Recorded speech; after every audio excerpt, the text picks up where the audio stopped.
आपको एक कॉल आता है और सामने वाला इंसान कहता है कि वो पुलिस स्टेशन से बात कर रहा है और आपका कोई चाहने वाला इंसान किसी बड़े ड्रग बस में अरेस्ट हो गया है और आपको उसकी रोती हुई आवाज सुनाता है। साथ ही साथ कहता है कि अगर केस को किसी बड़े ऑफिसर तक पहुंचने से पहले रफा दफा करना है तो कुछ पैसे उसे अभी के अभी भेज दो। ऐसे में आप उसे मुंह मांगे पैसे वैसे ही भेज दोगे और ऐसे शुरुआत होती है एक स्कैम की। अगर मैं आपसे पूछूं कि आपके पास सबसे वैल्यूएबल चीज कौन सी है तो आपके मन में आएगा आपका घर, गाड़ी, मोबाइल, लैपटॉप या कोई ऐसी मिलती जुलती चीज। पर यह बात कुछ ही लोग जानते हैं कि इन सब मटेरियलिस्टिक चीजों से ऊपर एक और चीज आती है जो आज के टाइम पर सबसे ज्यादा इंपॉर्टेंस रखती है और किसी गलत व्यक्ति के हाथ अगर लग जाए तो आपका जीवन नरक बना सकती है। आपका डेटा। डेटा से मेरा मतलब है ऐसी इंफॉर्मेशन जो इंटरनेट पर पब्लिकली अवेलेबल है या फिर आपने किसी वेबसाइट या ऐप के साथ जाने अनजाने में शेयर कर रखी है जो उनके सर्वर पर स्टोर्ड है। आपने कई बार देखा होगा कि आपको हमेशा इंटरनेट पर ऐसे प्रोडक्ट्स या सर्विसेज की एड्स दिखाई जाती है जिनमें आपका पहले से इंटरेस्ट होता है और अगर आप किसी शॉपिंग की साइट पर कोई प्रोडक्ट्स देखते हो उसके बाद उन्हीं प्रोडक्ट्स की एड आपको बार बार कहीं ना कहीं देखने को मिलती है। सपोज करो एक वेबसाइट जिसका नाम है ए,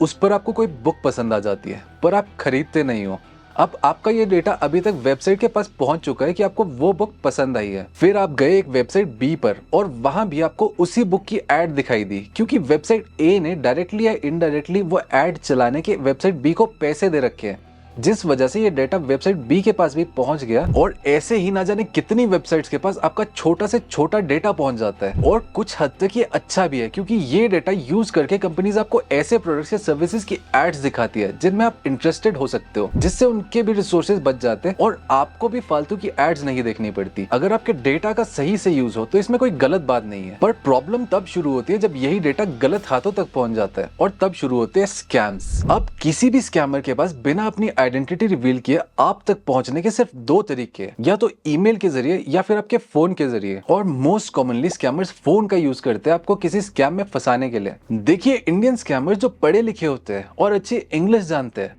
उन्हें पता होता है कि उनकी वैल्यू इस इंडस्ट्री में कितनी है, इसलिए वो अपना टाइम इंडियन लोगों को स्कैम करने में वेस्ट नहीं करते बल्कि फॉरेन कंट्रीज, मेनली अमेरिका को टारगेट करते हैं क्योंकि फॉरेन कंट्रीज की स्कैम की रिपोर्ट इंडिया तक पहुंचाना और ट्रांजैक्शंस को ट्रेस करना ज्यादा मुश्किल है उस स्कैम से जो इंडिया में ही किया गया हो। फिर आते हैं वो स्कैमर्स जिनकी या तो इंग्लिश अच्छी नहीं होती या बाय चॉइस वो इंडियन लोगों को ही टारगेट करते हैं। ये लोग छोटे छोटे ग्रुप्स में काम करते हैं और यहाँ तक कि घर बैठे बैठे भी ऑपरेट करते हैं। और आज का ये वीडियो इन्हीं पर फोकस होने वाला है। ये लोग ज्यादातर कॉल्स, मैसेजेस या ईमेल्स का यूज करते हैं लोगों को टारगेट करने के लिए। और आजकल इन्होंने एक नया तरीका और ढूंढ लिया है आपके ब्राउजर पर पॉपअप्स का, जिसकी बात हम इस वीडियो में आगे करेंगे। पहले मैसेज या ईमेल की बात पर आते हैं। तो आपको कोई ईमेल या मैसेज आता है कि आप कोई लॉटरी या गाड़ी या कोई महंगी चीज जीत गए हो और इस लिंक पर क्लिक करके अपना प्राइज ले लें। अब उस लिंक पर जाके आपको कहा जाता है कि आपको कुछ अमाउंट पे करना है टैक्स के तौर पे अपना प्राइस लेने से पहले, और जब आप वो पैसे पे कर दोगे तो आपके हाथ कुछ भी नहीं लगेगा, या फिर आपकी कार्ड डिटेल्स जो आपने यूज करी पेमेंट के लिए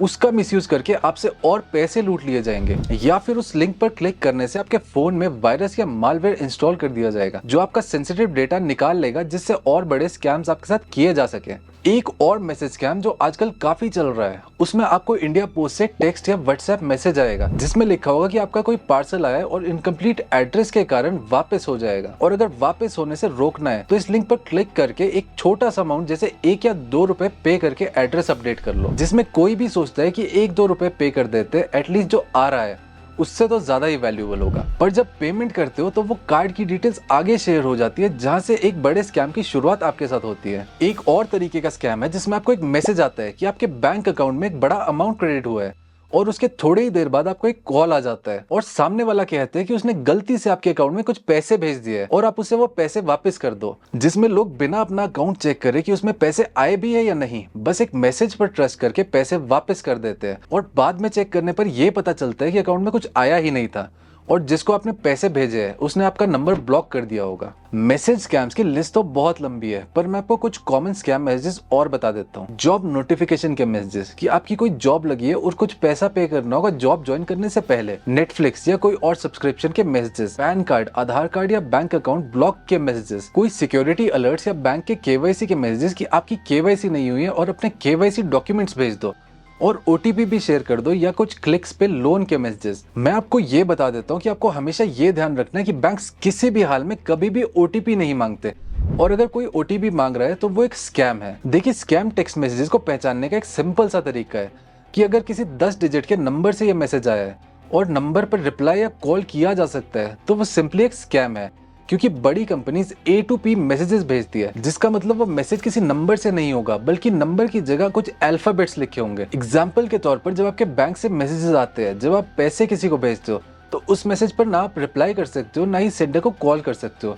पर फिर भी जहां से आपको मैसेज आया है उस कंपनी को कांटेक्ट करके वेरीफाई जरूर करना चाहिए। अब अगर कॉलिंग स्कैम्स की बात पर है तो ये स्कैम शुरू होता है डेटा की चोरी से। स्कैमर्स अक्सर ऑनलाइन प्लेटफॉर्म से डेटा खरीदते हैं। कई B2B साइट्स होती है जहां पर ये डेटा लिस्ट किया जाता है, जहां आसानी से काफी कम कीमत पर काफी सारे लोगों का डेटा खरीदा जा सकता है। इसी डेटा से एक स्कैमर के पास आपकी इन्फॉर्मेशन पहुंच जाती है, जिससे उसके लिए खुद को जेन्युइन दिखाना और आपका ट्रस्ट जीतना बहुत आसान बन जाता है। सबसे कॉमन जो कॉलिंग स्कैम्स है वो लोन या इंश्योरेंस पॉलिसी के होते हैं। फेक पॉलिसी बेचने के लिए अट्रैक्टिव ऑफर्स दिए जाते हैं या बिना इंटरेस्ट के लोन दिए जाते हैं, जिनके चक्कर में लोग अपना पैसा गवा देते हैं। और आजकल इन स्कैम्स को पहचानना काफी आसान भी हो गया है, इसलिए जैसे जैसे लोगों की जागरूकता बढ़ रही है वैसे वैसे स्कैमर्स भी स्कैम्स का लेवल बढ़ाते जा रहे हैं। एक स्कैम जो तेजी से फैल रहा है जिसमें आपको एक कॉल आता है और सामने वाला इंसान कहता है कि वो पुलिस स्टेशन से बात कर रहा है और आपका कोई चाहने वाला इंसान किसी ड्रग बस में अरेस्ट हो गया है और आपको उसकी रोती हुई आवाज तक सुनाता है, जो कि ऑब्वियसली AI जनरेटेड होती है। साथ ही साथ कहता है कि अगर केस को किसी बड़े ऑफिसर तक पहुंचने से पहले रफा दफा करना है तो कुछ पैसे उसे अभी के अभी भेज दो, और जब तक आप रियलाइज करो कि आपके साथ स्कैम हो रहा है तब तक आपसे कुछ ना कुछ बोल के ज्यादा से ज्यादा पैसे निकलवा लिए जाएंगे।